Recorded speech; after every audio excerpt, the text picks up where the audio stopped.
Starting to panic about not having your cards done?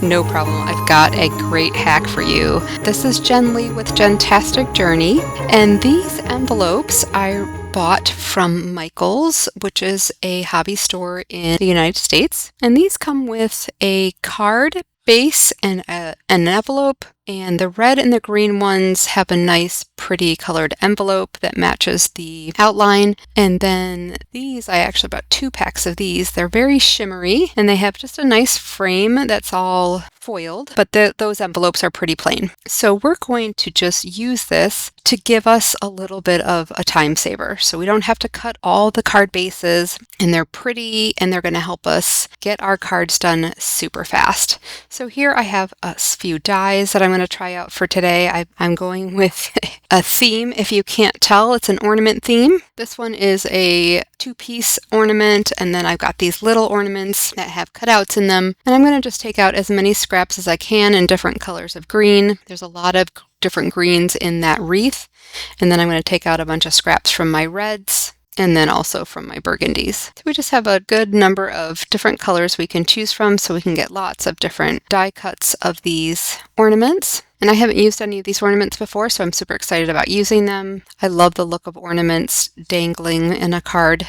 And so I wanted to choose some of these for my cards for this year. And I like that these have cutouts so that you can use multiple colors, and it offers a look of dimension without having to pop anything up on any foam tape or anything like that, because we are going to make some very flat cards. With the exception of one, I used a little bit of string that was a little bit thicker than I probably should have used, but you can certainly use something less thick when we get to that point. So I'm also going to pull out some mirrored cardstock in silver and gold and get a few little shimmery pieces for this. So I'm going to cut all of these out, and then we'll start to get them assembled.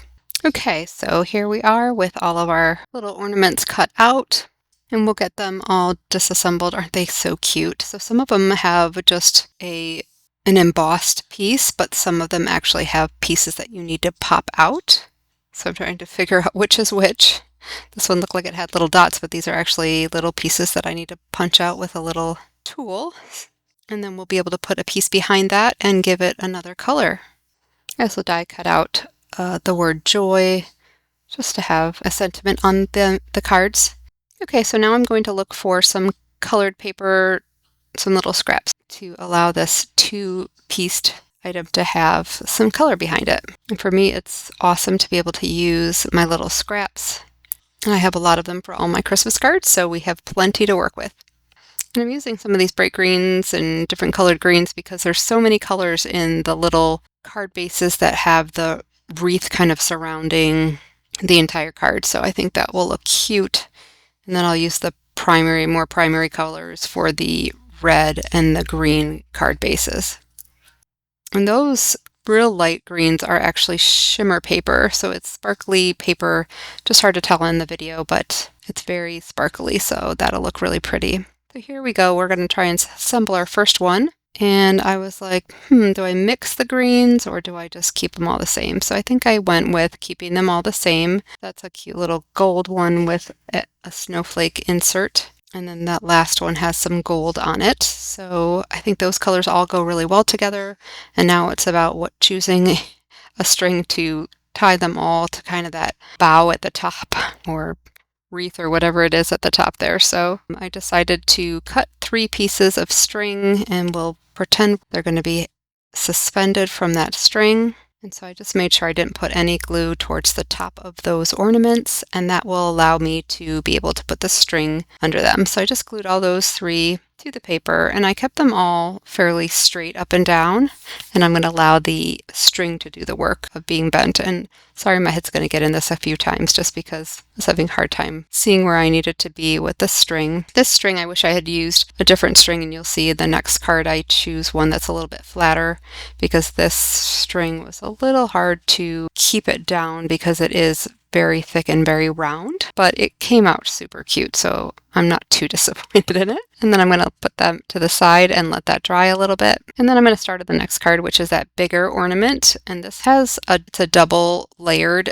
ornament as well. So it's got a Merry Christmas, and then you can build the pieces on the inside, and then the other one has a bunch of little teeny cutouts that are like holly leaves and different greenery and things like that. It took me a while to figure out what to do with this one just because I was like, what am I supposed to do with all these little teeny tiny pieces? But I ended up realizing this is kind of like a little puzzle piece that you're going to put together. So this is a piece of pattern paper that I just love for the Christmas season, and I've used it in some other cards. And I'll link some of my other videos in the description box below, as well as all the tools and products that I used. But this becomes like a little puzzle piece. So it just took me a minute to figure out how I was going to do this, but then I start building the puzzle. I'm still unsure what to do with all these little cutout pieces, if I want to put them inside or if I just want to leave it like this with the white in the background. So I'm a little torn, but you'll see here that I kind of get into the groove here. I'm like, ooh, I kind of like the way that looks.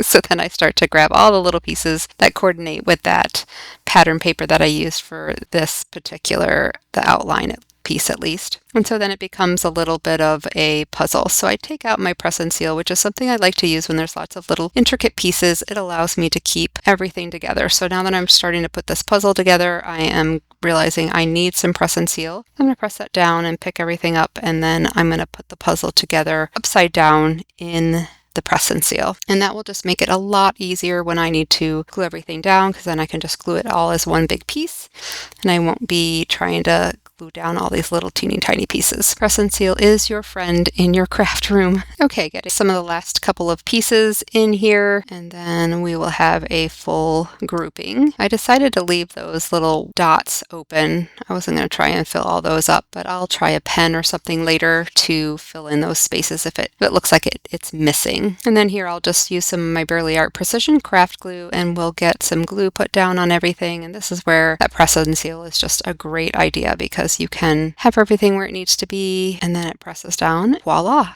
And then I just carefully pull it away just so it doesn't pull any of the pieces off. And isn't that really pretty? And then I'm using a rag because that mirror card stuff, the silver is, even though the glue is matte, you don't want there to be any visible glue on there, so it will stop it from being super shiny. And then I'm just putting the word Merry on there. I thought that was cute, and the pen is something that I'm going to use to just color in all those little berries. I think they're berries or they're little circles. And I thought it just tied it all together. And here's where I found a flat ribbon, but it's nice and silver, and that's what we're going to use to make this one look like it's attached from somewhere up above. And then at the end here, I'll show you, I made a whole bunch of these cards, and I'll show you what they all look like. So here is the one that we just did. I added a few just stickers that look like gem embellishments and a couple pieces of holly. This one I had some cutouts from some of them of little stars and circles, and then those holly at the bottom. And then same for this one. This one I used some green to put around, and I just did that with a marker. And then here's the other ones. I put Merry Christmas on there, which is a die cut, and then a little sticker ornament on the inside, so we have something going on in the inside. And that's the only one that might have trouble going through the mail. So, and then this is the one with the flatter piece, and I liked how that came out too. So I kind of just separated the lime green from the regular green on those ornament ones. I hope you enjoyed this. This was super easy, super quick. And then look, we have coordinating envelopes, and we didn't have to put a matting layer because they all just look great together. So thanks for joining me today. I hope this makes your card making Christmas holiday season a little bit easier. Don't forget to like and subscribe to my small channel. I'd love to see you in future videos, and I hope you have a great holiday season. I will see you in the next video.